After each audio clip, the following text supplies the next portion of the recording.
ही खरं म्हणजे संजीवन समाधीच मानली पाहिजे.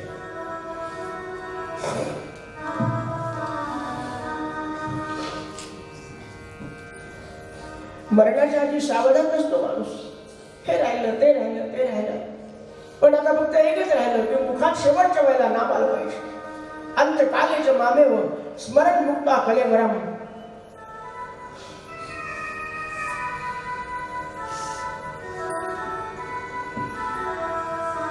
बाबा शास्त्रींना अध्याय आटोपला. काय प्रसंग आहे. वडील जिवंत आहे, आई जिवंत आहे, आणि बाबा शास्त्री म्हणजे घराचा आधार आहे. पुराण कोण सांगणार, भागवत कोण सांगणार, रामायण कोण सांगणार, उपनिषदावर भाष्य कोण बोलणार, वेदांतावर कोणी बोलायचं, भाष्य करायचं, कोणी बाबा शास्त्रीने करायचं. गोपालदादा वेद पाठशाळेकडे पाहिजे. पुरुषोत्तम भाऊ घरातलं ज्ञान करायचे. प्रल्हाद महाराज नुसतं नामस्मरण करायचे, भाग्यवान होते. मला सांगायचं आहे की सगळ्या ज्याच्या भरोशावर घर चालत होतं ते बाबा शास्त्रीने आज देह ठेवला. गमगड पडलं. काय दुःख झालं असेल ते आईला वडिलाला. मातेने कसं तरी सहन केलं, कारण बाबा शास्त्रीने वचन घेतलं होतं आणि त्याला मदत आणि समजलेलं होतं, त्यामुळे त्याचं सहन केलं त्यांनी. मुकुंद शास्त्रींना नाही सहन झालं. मी अजून असताना वडील जिवंत आहेत आणि मुलांनी प्राण सोडावे. मुकुंद अण्णांनी दुसऱ्या दिवशी प्राण सोडला. काय सांगा, ज्या लोकांनी बाबा शास्त्रीवर संस्कार केले त्याच लोकांनी मुकुंद अण्णा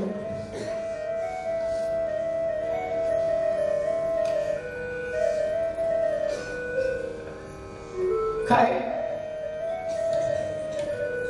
उपासना करणार आहे, सतत नामस्मरण करणार, केवढा आघात आहे त्यांच्यावर. मुकुंद अण्णांचं वय झालं होतं, त्यांना आपले संस्कार करून घरी आले. एकटा प्रल्हाद काय करील, एकटा प्रल्हाद काय करील ह्याच्या चिंतनामध्ये गोपाल दादांनी प्राण सोडला. पहा, ज्यांनी मुकुंद अण्णाला पोहोचून आले त्यांना गोपाल दादांना येऊन सोडायचं काम पडलं.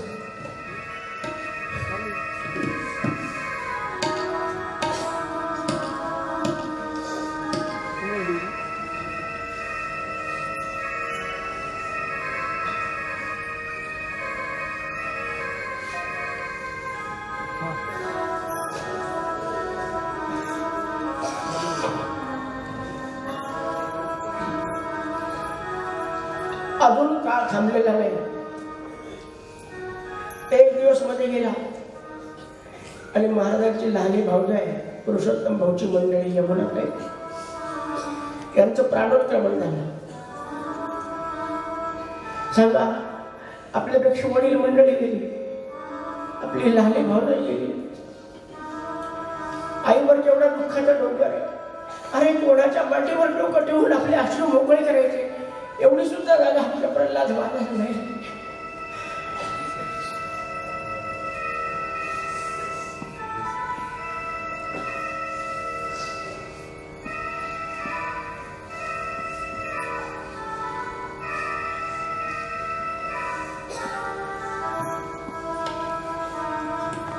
चार व्यक्ती गेल्या. नुसतं काळे घर नाही हो, अख्खं गाव शोभाकुल झालं. प्रल्हाद महाराजांवर आघात झाला तर गावातल्या शेवटच्या टोकाच्या माणसाला सुद्धा दुःख होत होतं. एवढ्या लोकांनी प्रेम केले आमच्या प्रल्हाद महाराजांवर. त्याच आपण सगळ्यांना असं वाटायचं आपल्या घरावर आलेला आघात आहे. आता कोणी समजावून सांगायचे प्रल्हादाला. इतकं सगळं घडलं तरी प्रल्हादाचं नामस्मरण सारखं भिंतीला टेकून नाही, येणारा नाही, पाहत नाही, बोलत नाही, येणाऱ्याची हिंमत नाही. प्रल्हादाला काय समजवून सांगावं. ह्यांचा प्रयोग चालू आहे, नामस्मरण चालू आहे. काय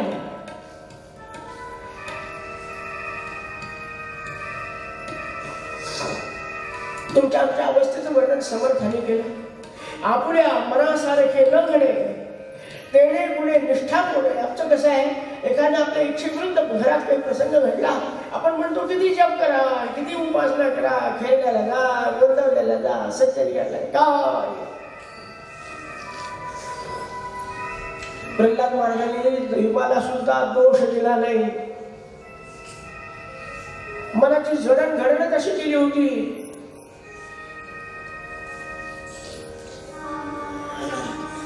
दाता राम सुखाचा संसार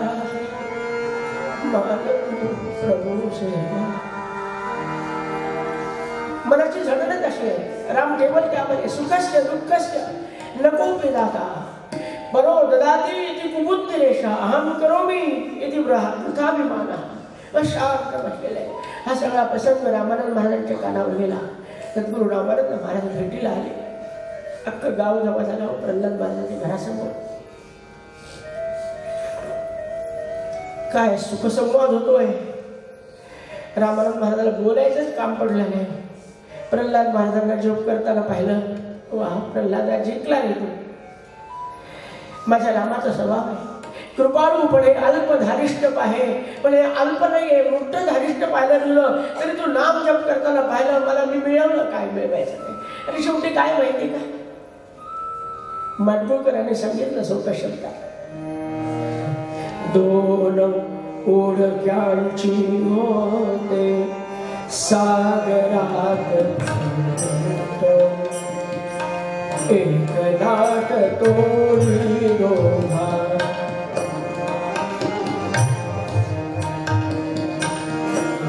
लाट तोडी दोघा क्षणिक तेरी आहे बाळा ओ संपचा राधीन आहे जग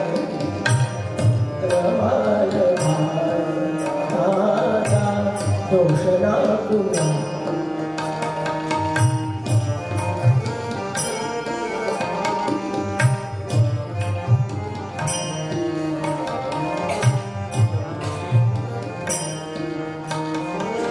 सुंदर काय प्रबोधन करायचं असेल रामानंद महाराजांनी त्यांच्या पातळीवर जाऊन केले. 12, 14, 15 दिवसापर्यंत रामानंद महाराज थांबले असते. समाधान करून गेले. आज घरातलं दृश्य पहा. 15 दिवसात आई विधवा झालेली, 2 भावजाया विधवा झाल्या. प्रल्हाद महाराज असे, सुदामदेव उद्याची काळजीच नाही हो. देव ठेविल तैसे रहावे, तैसे रहावे समदार सागर भाव.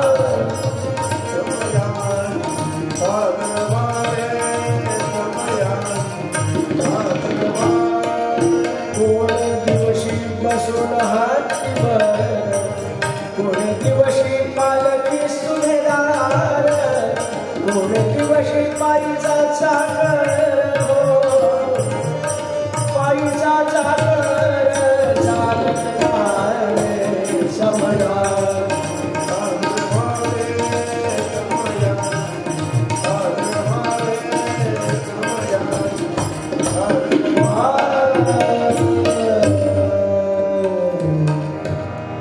घरातलं दृश्य असे. पण महाराजांचं कसं आहे, रामदास दीक्षेला फक्त जायचं ते येईल त्याच्यामध्ये.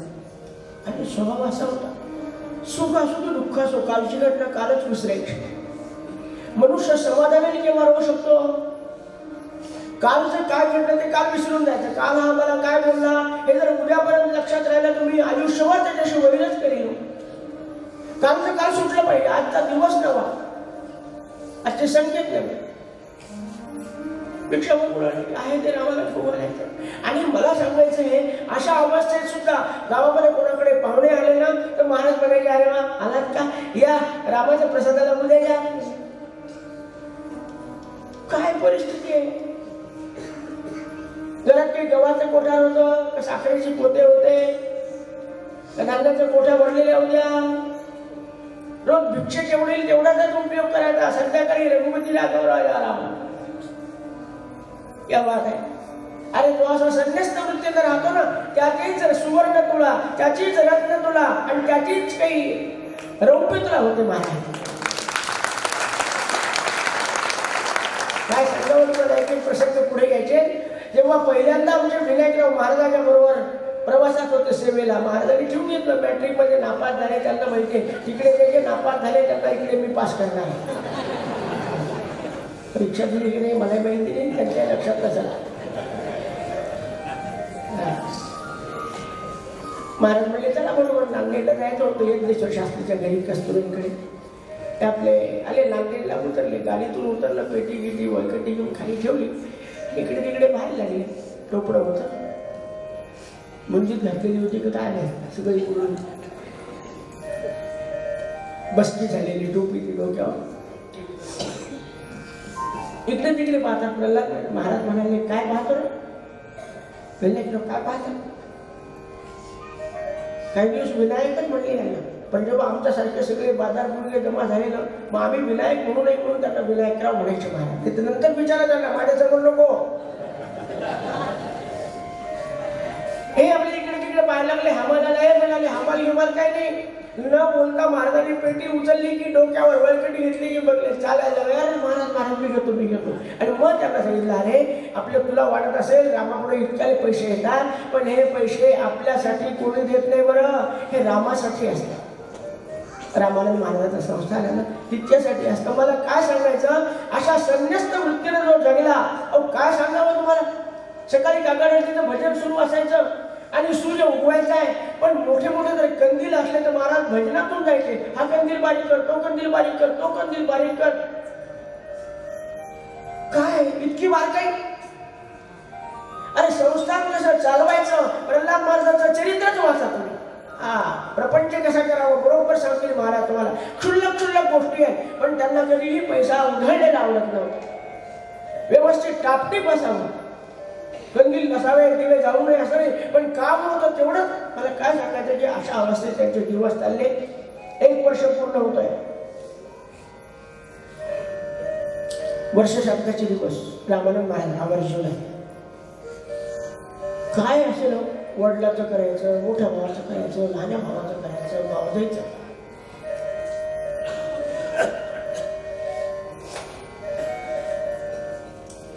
रामानंद महाराजांचा 4-5 दिवस मुक्काम झाला. अश्विनी मधल्यातली गोष्ट आहे. आणि मग काही लोकांनी महाराजांना विनंती केली, महाराज आता काय दशमी एकादशी द्वादशी झाली, धनत्रयोदशी, नरक चतुर्दशी, दिवाळी. आमची विनंती आता दिवाळी खेळण्यातच करा. मागच्या वर्षी आमच्या साखर खेळण्यात कोणीही दिवाळी साजरी केली आणि आज जर तुम्ही निघून गेला तर आम्ही तर दिवाळी करू, पण आमच्या प्रल्हाद महाराजांच्या घरात दिवाळी होणार नाही. काय प्रल्हाद महाराजांची आस्था होती त्या लोकांना. अरे वागणं कसं होतं. शेजाऱ्याच्या अंगात जरी ताप आला तरी महाराज स्वतः डॉक्टरला बोलून, नरहरी डॉक्टर त्याला पहा. ती काळजी होती त्यांना. आपल्याला पुढे चरित्र ऐकायचं, जनाबाई नावाची माळी पुढे ऐकायचं म्हणून आता सांगणार नाही मी तुम्हाला, पण आलं नाव काय करू मी नाही. एक माळी रोज भाजी आणून टाकायची. ती थकली, ती महाराजांनी तिच्या इथं शिदा पाठवला. 15 दिवस पुरले एवढा. लेण्याने सांगितलं की जास्तीत जास्त 8-10 दिवस पुरेल. ती 2 महिन्याने आली आणि महाराजांना नमस्कार केला. महाराज तुम्ही मला शिदा पाठवला, कालपर्यंत पुरला, आज माझी तब्येत छान झाली, मी आता पुन्हा भाजी विकायला सुरुवात करते. मला काय सांगायचं की तळागाळातल्या माणसापर्यंत प्रत्येकाची काळजी करून महाराजांनी प्रेम पुरवलं, म्हणून आजही प्रत्येकाला प्रल्हाद महाराज आमचे वाटतात. त्याचं कारण ते आहे.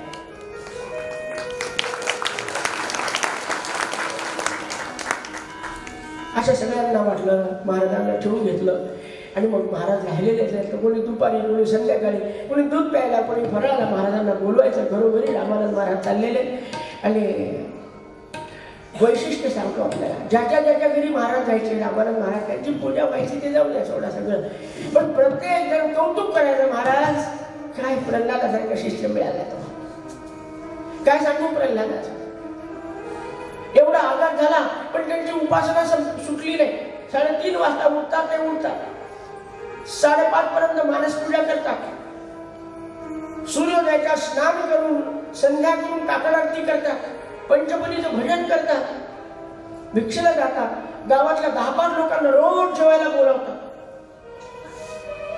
आणि काय संबंध यांच्या इथं पाहुणे आले ते चांगला त्यांना पाहुणचार करणार आहे. पण येणाऱ्या पाहुण्याला वाटायचं पाहुणचार नंतर खाऊ, प्रल्हाद महाराजाच्या घरचा प्रसाद खाऊ. अहो काय सांगावं ते वर्णाचं वर्णन तुम्हाला. आमच्या प्रल्हाद महाराजाच्या घरात त्या वर्णाचं वर्णन सांगितलं तर तुम्हाला वर्णन चक्कर येऊन खाली पडा. मुकुंदराव, एखाद्या आयोगाची स्थापना केली तरी त्या वर्णाच्या मध्ये एखादी डाळ सापडणार नाही तुम्हाला.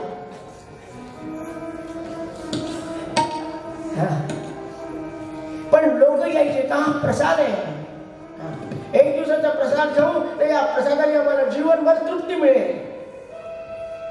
काय त्यांचं मनच मोठं होतं. आता आपल्याला कसं आपण खाऊन आपल्याला संध्याकाळी राहायला पाहिजे, उद्या सकाळचा नाश्ताच आहे त्या घराला फार चांगलं आहे. फ्रीज आहेत आपल्या इथे, ते गोळ्यावर ठेवून दे फ्रीज मध्ये, तूही जाऊन बैस.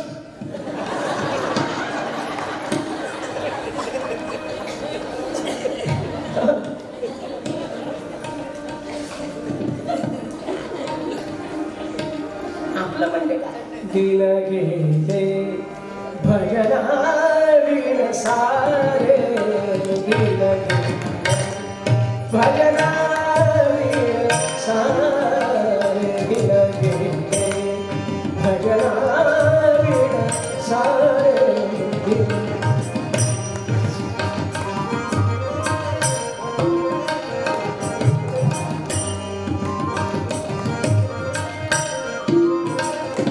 मोहाबाई मोहाबाई मूळ हरपले, मोहाबाई मूळ हरपले, अजून गुन्हेना तृष्णा काले, अजून क्षमेना तृष्णा काले. भजना वीण सारे, भजना वीण सारे, दिन घेते हो दिन घेते हो दिन घेते. महाराजांची अशी अवस्था, एवढा मोठा दुःखाचा डोंगर पडला तरी, आणि प्रत्येकाच्या घरात गेल्यानंतर महाराजांचा एक एक सद्गुण तो वर्णन करते. कोणी त्यागाचं, कोणी वैराग्याचा, कोणी नामस्मरणाचा, कोणी उपासनेचा, कोणी लोकांना किती प्रेमाने बोलतात, आपल्यावरचं दुःख विसरतात आणि दुसऱ्याच्या दुःखावर पांघरून घालतात, त्याला फुलवतात. अरे बाबा हे सगळं होतच असतं. जणू आपल्या घरी काहीच घडलं नाही, पण लोकांसाठी झिजणं हे सारखं अभियान चालू आहे. महाराज काय कृपा आहे आपली. महाराजांना आनंद वाटला. पण एक आपण परीक्षा घेऊनच पाहू.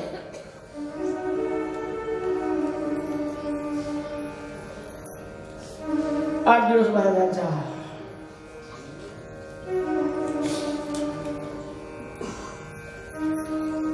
मुक्काम झाला. रोज प्रवचन तर होतच होते, पण आता महाराजांचे जायचे दिवस आले. साखर खेड्यावरून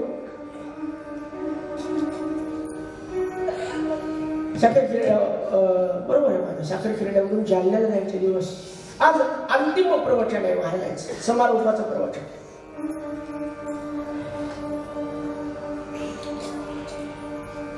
देहाची आसक्ती संपली तरी गेहाची आसक्ती संपली पाहिजे, असं रामानंद महाराज प्रवचनातून बोलले.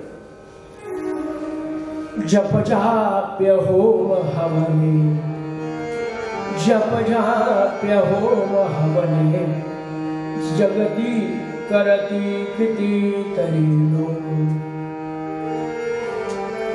कीर्तन पुराण प्रवचन गथुनी, भासविती विराग तो.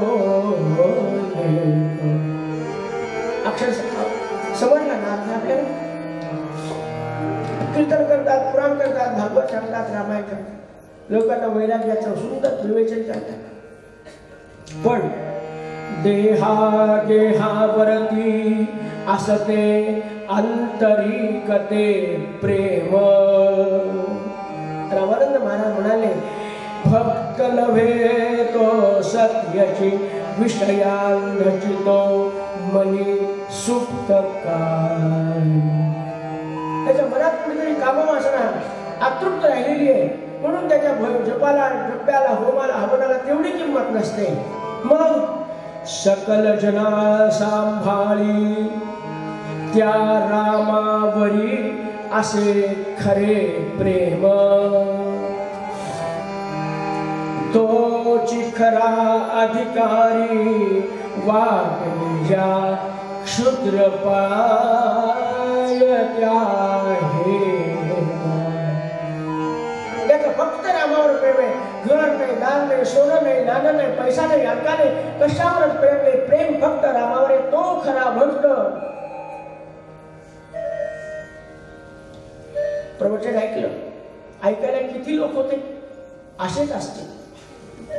तर आज रामानंद महाराजांना जायचं होतं, अर्धा गाव जमा झाला असेल पण आपल्या आपल्या घरी गेले. एकादशी सोडायची, बाकी कशाची गेली? कडी गेली का? कडी आणि भजे का वडे गेले? घरी गेल्यावर लोकांची अशी चर्चा सुरू झाली आणि प्रल्हाद महाराजांची चर्चा सुरू झाली मनातल्या मनात. महाराजांनी जेवढं प्रवचनात बोलून दाखवलं तेवढं या देहाकडून करून घेतलं पाहिजे.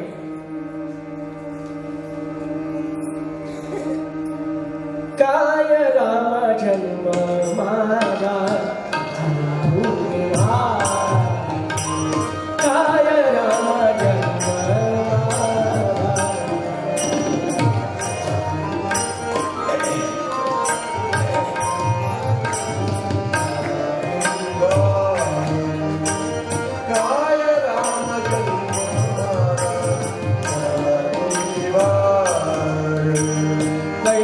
सद्गुरु ऋषि पैल पैसा सद्गुरु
एकदा घरावरची सोन्याची नाण्या सगळ्यावरची आसक्ती संपली. म्हणजे ते घर माझं नाही, ते हे माझे आहेत का कोणी? हे सुद्धा माझे नाही.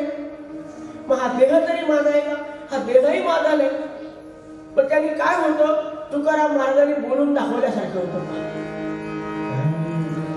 अमुरणिया तोकडा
किंबहुना चराचर आपणची जाणणारा. प्रवचन ऐकलेलं महाराज रोज रामानंद महाराज